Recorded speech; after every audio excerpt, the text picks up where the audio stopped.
MA पूर्वार्ध के प्रिय बच्चों, आपके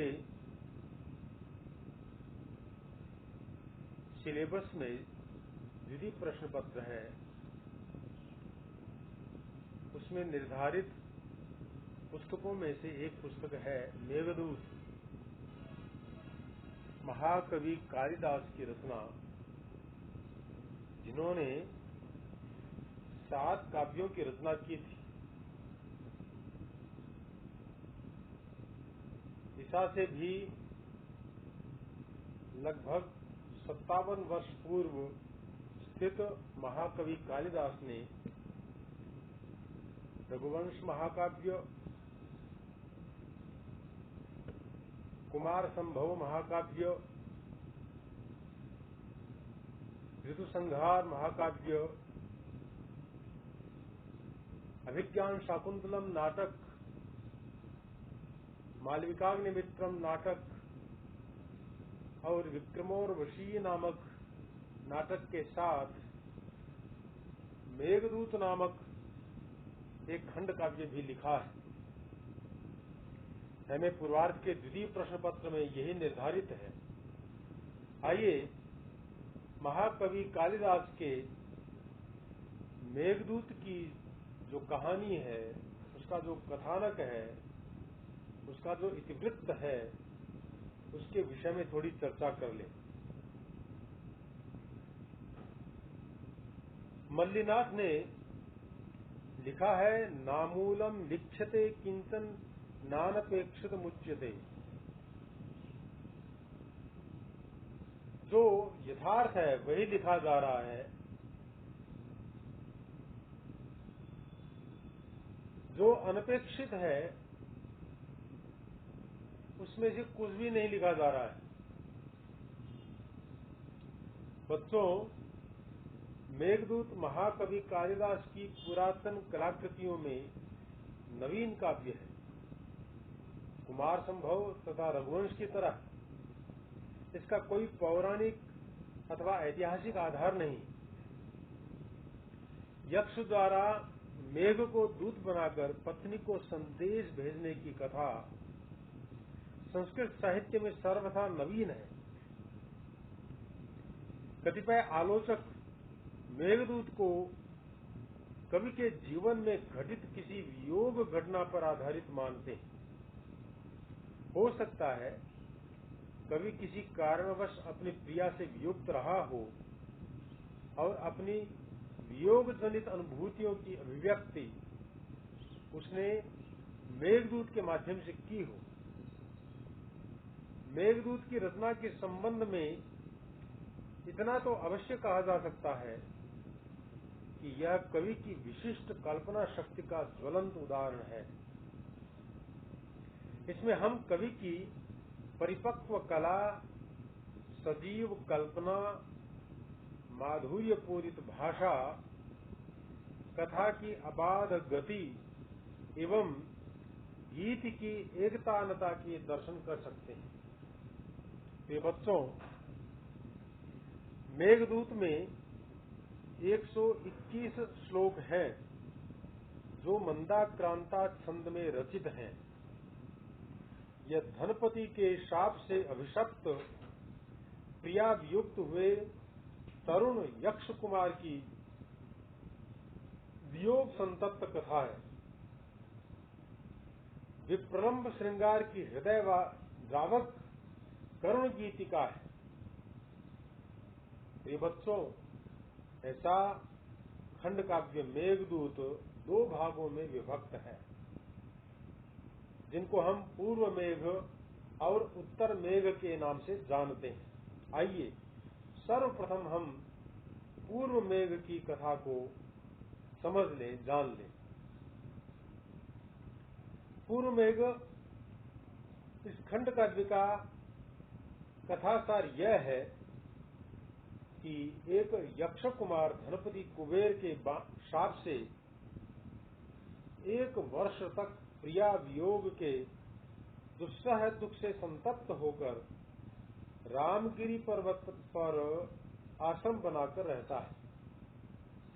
निर्वासित वियोगी यक्ष रामगिरी के आश्रमों में अपने वियोग संतप्त निर्वासन काल की एक एक कर दुखद घड़ियां गिन रहा है।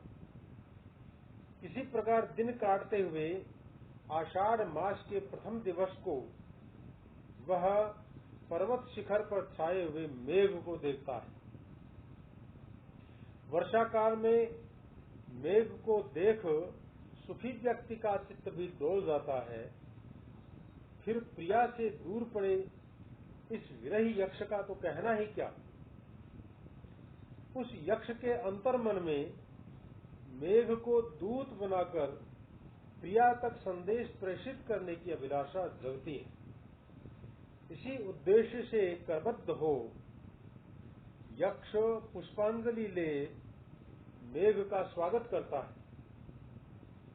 तदनंतर वह अपने उद्देश्य को स्पष्ट करते हुए मेघ को अपनी प्रिया के गेह तक जाने का मार्ग बतलाता है। यक्ष के बतलाए हुए मार्ग के अनुसार रामगिरी से मेघ की यात्रा शुरू होती है। मेघ उत्तर दिशा की ओर अलकापुरी के लिए प्रस्थान करता है। पवन वेग से मेघ रास्ता तय करता हुआ माल नामक पर्वत को पार करके आम्रकूट पर पहुंचता है। वहां कुछ क्षण विश्राम करने के बाद गतिमान मेघ चरणाद्रि की पथरीली उबड़ खाबड़ जमीन पर बहती हुई रेवा नदी को देखता है।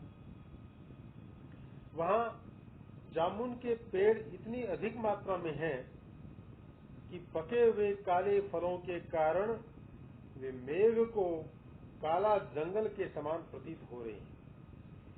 रेवा के निर्मल जल का पान कर भारी होता हुआ मेघ आगे की ओर बढ़ता है। रास्ते में मृगों की टोलियों, कदम्ब पुष्पों तथा कछारों में उगे हुए भूमिकंदों एवं पृथ्वी के मादक सौरभ का पान करता हुआ शीघ्रगामी मेघ वेत्रवती नदी के तट पर अवस्थित मालवा देश के पूर्वी भाग में स्थित दशार्ण देश में पहुंचता है। वहां के उपवनों में केतकी के पुष्पों की सुरभि का पान करता हुआ वह विदिशा, जो कि मिर्सा दशार्ण देश की राजधानी है, उसमें प्रवेश करता है। वेत्रवती नदी के स्वच्छ जल का पान कर वह नीचे ही नामक पर्वत पर विश्राम करता है। तदुपरांत उत्तर दिशा की ओर कुछ टेढ़ा घूमता हुआ मेघ विंध्य पर्वत से उत्तर स्थित निर्विंध्या नदी को पार करता हुआ कुछ पूर्व की ओर स्थित उज्जैनी नगर को पहुंचता है। वहां वह अपनी विद्युत प्रभा से मदमस्त युवतियों को आश्चर्यचकित करता हुआ एवं उनके चंचल कटाक्षों का आनंद लेता हुआ निर्विंध्या नदी को जलपूर्ण कर देता है। वहां से वह क्षिप्रा नदी की ओर गमन करता है। वहां क्षिप्रा की शीतल, हल्की और सुरभि संपन्न हवा का सेवन कर उज्जैनी की रमणियों की लटों में उलझी हुई अगरू धूप की सुगंधी लूटता हुआ वह मेघ चंदीश्वर महाकाल के मंदिर में पहुंचता है। वहां के परम मनोहर उपवन के पार्श्व भाग में पवन प्रकंपित गंधवती नदी कल कल ध्वनि करती हुई बह रही है। वह सायंकाल के समय महाकाल के मंदिर के प्रांगण में हो रही नृत्य की ध्वनि के साथ अपने गर्जन के स्वर को मिलाता एवं उन नर्तकियों के कटाक्ष विक्षेपों का आलिंगन करता हुआ गंभीरा नदी के तट पर पहुंचता है। वहां के परम मनोहर उपवन के पार्श्व भाग में पवन प्रकंपित गंधवती नदी कल कल ध्वनि करती हुई बह रही है।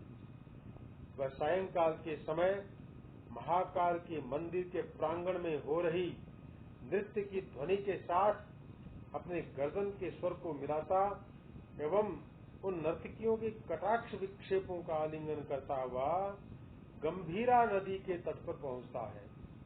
वहां वह पवन मेघ के नीचे धीमी गति से बह रहा है। कुछ क्षण रुककर पुनः वह गंभीरा नदी को पार कर देवगिरी पर्वत पर पहुंचता है। वहां कुमार कार्तिकेय पर आकाश गंगा के जल से आर्द्र पुष्पों को बरसाता एवं अपने गर्दनों से कार्तिकेय के प्रिय वाहन मयूरों को नचाता हुआ मेघ चर्मावती नदी को प्राप्त करता है। उसे प्राप्त कर और उसे पार करके वह रंतिदेव की राजधानी दशपुर को पहुंचता है, जहाँ की स्त्रियां अपने सौंदर्य के लिए प्रख्यात है। वहां से मेघ कुरुक्षेत्र को पहुंचता है, जहाँ उसे सहस्त्र बाणों की एक वर्षा करने वाले गांडीव धनवा अर्जुन का स्मरण होता है। वहां सरस्वती नदी का जलपान करता हुआ वह कनखल पहुंचता है, जहां सगर सुध उद्धारिणी जाह्नवी मैदान में प्रवाहित होने के लिए हिमालय से उतरती है। कुछ झुककर गंगा जल का पान कर वह हिमालय की ओर बढ़ता है। वहां उसे देवदारू वृक्षों के सघन वन तथा कस्तूरी मृगों की सुगंधी मिलती है। मेघ वहां की एक शिला पर अंकित शिव के चरण चिन्हों की परिक्रमा कर हिमालय की अन्य दर्शनीय वस्तुओं के दर्शन करता हुआ आगे की ओर बढ़ता है। वहां से मेघ क्रौंच पर्वत के रंध्र से होकर आगे बढ़ता हुआ कैलाश पर्वत का अतिथि बनता है। फिर वह मेघ कैलाश पर्वत की गोद में बैठी हुई श्वेत अंचल वाली नायिका सी गगनचुंबी अट्टालिकाओं से सुसज्जित अलकापुरी पहुंच जाता है। इस प्रकार महाकवि कालिदास ने रामगिरी से अलकापुरी तक के मेघ की यात्रा का वर्णन किया है, जिसमें भौगोलिकता को उन्होंने गौण कर दिया है, पर काव्यात्मकता का प्राधान्य है। प्रिय बच्चों, यही पूर्व मेघ की कहानी है। अब हम इस प्रकरण को यहीं संपन्न करके और आपसे विदा लेते हैं और मेघदूत के द्वितीय वीडियो में आपसे पुनः मिलेंगे, जहां पर आपको उत्तर मेघ की कहानी जो है उसको हम सुनाएंगे। अस्तु, जयतु संस्कृतम, जयतु भारतम।